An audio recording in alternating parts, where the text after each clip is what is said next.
Sugary drinks boost cancer growth.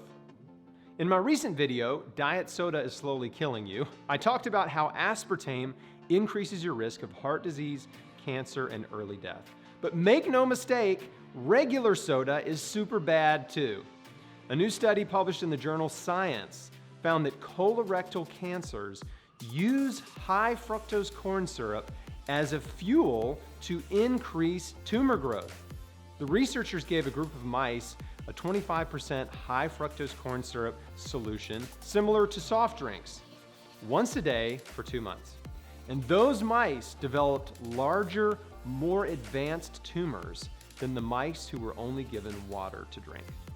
Colorectal cancer can take 10 to 30 years to develop, and this study suggests that consuming even small amounts of high fructose corn syrup in sugary drinks can boost the growth and progression of early-stage undetected tumors and late-stage tumors in humans as well.